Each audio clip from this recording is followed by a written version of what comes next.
Ok, on prend un peu de pause, on recommence, on va faire 3-4 comme ça. Si ça fait mal au bras, c'est normal. Claude, ça passe bien, mais finis ta poussée parce que tu ramènes et t'as encore la main dans l'eau. Allez, go! Sylvie, c'est bien. Elle gère bien le truc là. Et tu avances, et tu avances, et tu avances. Voilà, comme ça. Allez, salut Didier, on est parti pour l'analyse. Donc là, t'es de ce côté-là. Donc, on voit bien ce qui se passe sur le drone, tes retours aériens sur le côté. On voit bien aussi que t'es au-dessus de l'eau, au-dessus de la surface de l'eau. On voit bien que pendant l'inspi, hop, si je retrouve un moment où t'inspires, ici, tu as le bras qui est parti sous la surface de l'eau très rapidement. Donc on va chercher à renforcer tout ça. On va commencer par construire un peu mieux le projectile. On va aller vers trouver du relâchement et des retours aériens plus fluides. Et ensuite, on va terminer sur les appuis. Allez, je te présente tout de suite tout ça avec les autres vues à la GoPro.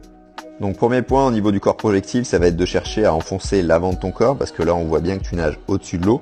On voit bien aussi que les pieds ne sont pas à la surface. Donc forcément, au niveau horizontalité, c'est pas, alors j'allais dire c'est pas ça, ça veut dire qu'on peut faire mieux surtout, qu'on peut les remonter et donc baisser les freins. Et surtout qu'en termes de sensation, en immergeant l'avant du corps, l'eau va beaucoup plus s'écouler sur le haut de ton corps, le haut de ton corps de nageur, la nuque, et ça donne toujours plus de sensation de glisse ensuite quand on bosse sur les appuis. Donc regarde ça, c'est la vidéo qu'on a faite après le travail d'immersion, et mécaniquement, tu vois, tu descends plus sous la surface de l'eau. Tu pourrais descendre encore pour que les talons remontent encore plus, mais déjà, il y a du mieux, et c'est exactement de toute façon ce qu'on recherche, c'est qu'on cherche à améliorer chaque point technique un petit peu, ou moyennement, peu importe, et avant de revenir dessus et de l'améliorer encore plus. Donc là déjà, tu as fait un premier pas dessus, tu as aligné la tête, la nuque elle est nickel, elle passe sous la surface de l'eau, pas tout le temps, mais à certains moments, et tu arrives à te remettre après ton inspiration.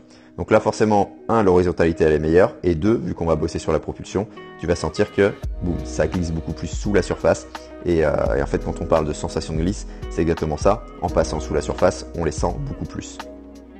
Donc ensuite au niveau des retours aériens, deuxième point, il y avait des retours aériens beaucoup plus sur le côté comme on le voit là sur cette vidéo ici, et par contre sur la vidéo du bas, tu vois là ça passe beaucoup plus facilement en termes de relâchement, et c'est ton coude qui guide ta main sur la première moitié du retour. Et là, clairement, entre en haut et en bas, c'est pas le même nageur, c'est pas le même relâchement. Ok. Et en plus, tu arrives à garder quoi? Tu arrives à garder là-dessus ton immersion. Donc là, clairement, tu trouves ton équilibre en fait aussi bien entre l'avant du corps et l'arrière avec l'immersion qu'entre la droite et la gauche avec ton bras en projectile devant et un retour aérien guidé par le coude comme je disais sur la première moitié. Et ensuite, ok, le bras il rentre encore un peu sur le côté, mais justement, ça sera un des points aussi de ce deuxième point sur le retour de bras. Travailler l'entrée de bras avec l'épaule qui vient en contact avec le visage et avec les doigts qui rentrent dans l'eau en premier. Donc en plus du relâchement, mécaniquement ça va te donner plus de facilité à aller vers l'avant sur le retour et tu vas pousser plus facilement aussi vers l'arrière parce que les deux sont connectés, trajet aérien avec trajet sous-marin. Donc ensuite je reviens sur la vidéo du matin, regarde au niveau des appuis, tu as le bras qui allait un peu tendu de façon vers le fond, d'accord, même s'il était un peu contrôlé en dehors des inspirations. Et ensuite, qui tirait un peu vers l'arrière forcément vu que tu avançais. Mais tu vois, on sentait que ça faisait le moulin et qu'il n'y avait pas d'orientation d'appui en fait. Et là, tu vas voir tout de suite avec ce que tu as fait sur le travail d'appui, tu as dû ressentir beaucoup plus de choses. Enfin, c'est pas t'as dû vu que tu me l'as dit. Mais tu vas voir la différence qui est notable en termes d'orientation des surfaces et en termes d'orientation de la poussée en direction des pieds. Donc, vidéo du bas après le travail d'appui. Je vais mettre au ralenti parce que ça va largement suffire pour voir ce qui se passe. Clairement, orientation des surfaces. Que ce soit sur le bras gauche ou sur le bras droit. Et le truc, c'est que tu arrives même à mieux contrôler ton bras après l'inspi, juste en ayant travaillé sur la partie qu'on faisait, c'est-à-dire le catch. Donc forcément, c'est toujours plus dur de le faire après l'inspiration. Mais regarde, sans parler d'inspi, si je reviens un petit peu,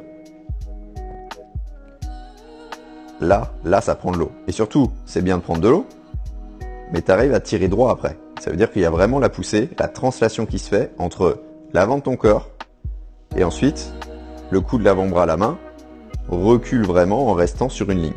Alors oui, après forcément il y a le roulis donc ça va remonter, mais on sent que ton intention avec ton bras, elle est uniquement d'aller vers l'arrière. Alors que si on revient sur la vidéo audio, l'intention, elle était d'aller vers l'arrière, mais à partir du moment où en fait ton bras il était déjà bien tombé. Donc là ça tirait. Et là, donc là, tu avais ça d'amplitude. Et ensuite, c'était uniquement pour remonter ton bras. Tu vois, là, tu avais fini l'extension, tu avais fini la propulsion. Ta main, elle était encore ici, alors que la surface, elle est là. Là, quand tu finis l'extension, hop, même si là, on voit pas la main, elle est au niveau de la cuisse. Donc elle est très proche surface, donc c'est plus facile après d'enchaîner sur le retour. Donc beaucoup plus facile d'avoir une certaine, j'aime pas ce mot-là, mais continuité propulsive, parce que c'est toujours s'accélérer après à glisser, s'accélérer, glisser, et en étant freiné hein, forcément quand on glisse. Mais là, je sens qu'il y a beaucoup plus de fluidité en fait dans la nage. Et ça crée de la propulsion. Donc sur ce Didier, je t'envoie tout ce qu'il faut pour progresser, tu gardes ce que tu as le mieux ressenti, et je te souhaite une excellente progression.